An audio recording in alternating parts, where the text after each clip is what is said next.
something to be valued and something to fight for. So all of you here, you're going to help me do just that, do good work, and we're going to find ways to get it done no matter what the conditions are. So I think that I think every administration has its challenges, and so we all have to always find our way, just like every generation. In the 60s, 50s had a challenge when my parents were getting married and having me as a young girl. The 60s had a different challenge. Pat, who's a great volunteer for us, went to Berkeley. She was at Berkeley in the 1960s. She could tell us about that. And the 70s, 80s, every decade has its challenges. Ours is no different, but our country is strong and full of passionate people, and we're going to do all the right things that we need to together. So I'm going to go around. There's fabulous food, truffles and bacon.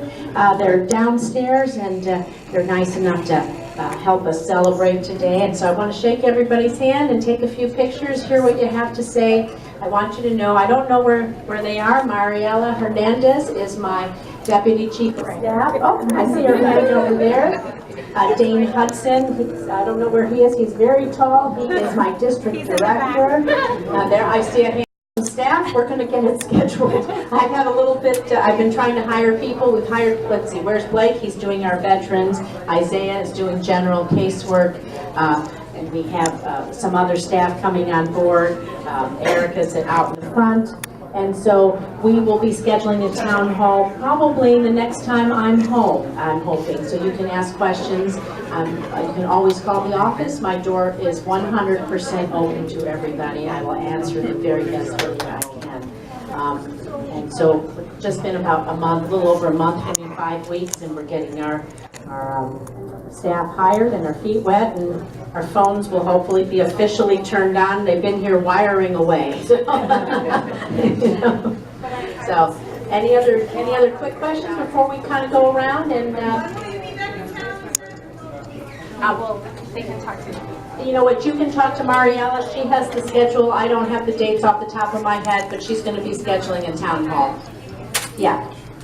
All right, well, everyone enjoy. I'm going to go around, shake hands, take some pictures, and I look forward to seeing you all.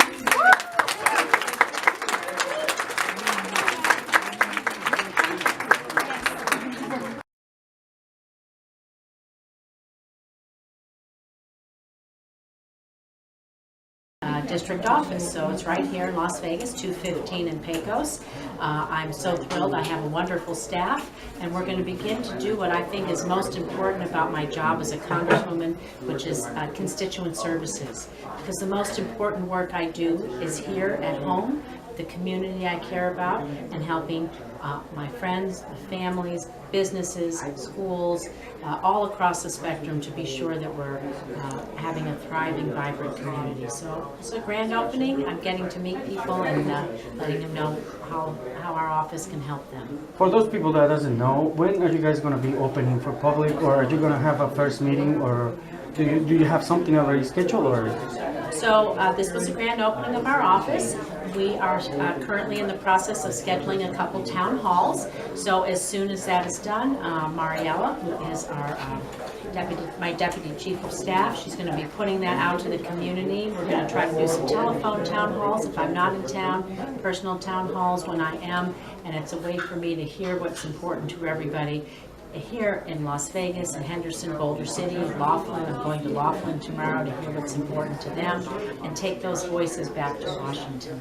And then, well, going back to the Spanish community, which is our main focus here, what's your position on sanctuary cities or countries? Do you think Vegas could be one of them? I think that the whole travel ban, the executive order, and the lack of thoughtful process and comprehensive immigration reform is hurting each and every one of our families. it is hurting each and every one of our communities in so many ways. So whether it's being a sanctuary city, a sanctuary church, a school, wherever we do, we shouldn't need to have to think about those things if we can really progress forward on comprehensive immigration reform and do what's right to keep our country safe, our borders safe, but do what's right for the people that are here moving forward and make sure that we're doing things in fair and thoughtful ways that boost up families, not break them apart. So I just want not to have to think about the need for this because comprehensive immigration reform is really key to this. Tell me, recently, yesterday, our President Donald Trump approved some memorandums, you know?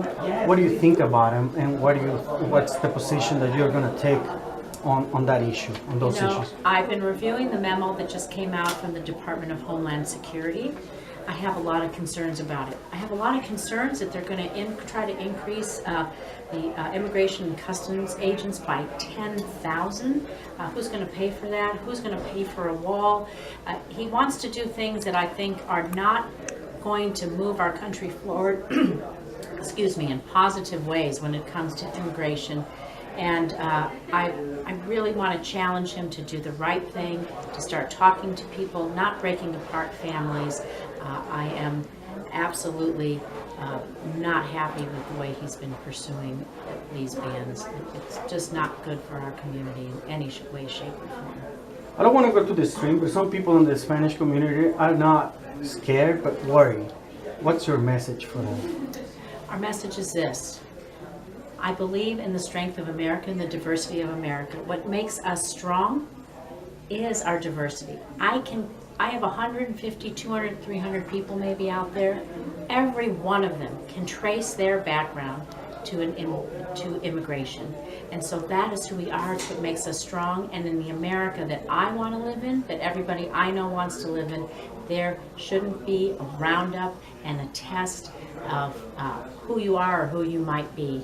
So I challenge the president and I challenge my counterparts on the other side to look at these issues in a comprehensive way that keeps families together, that works for our communities, our neighborhoods, and our families, because that's what's going to be the most effective in the long run. I'm against any roundups. I'm against any bans. That is not the America that I want to live in.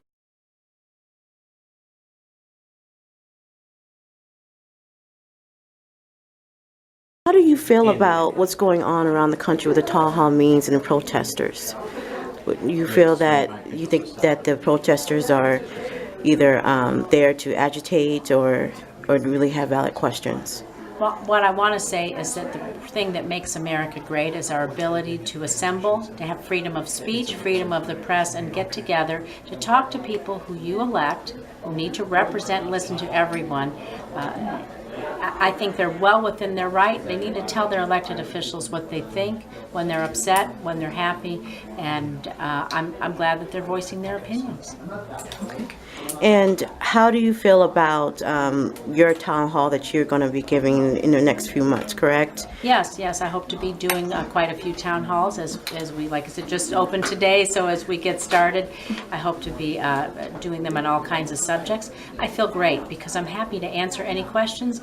I'm here to represent everyone in the district, whether they voted for me or not, hear all their voices, hear all their stories, and bring them together to take those to Washington to try to move our government forward effectively. So I'm excited to meet and talk to everybody and hear their questions. Were you surprised by the hundreds of people here today? Do you think the crowd was a little bigger than we expected?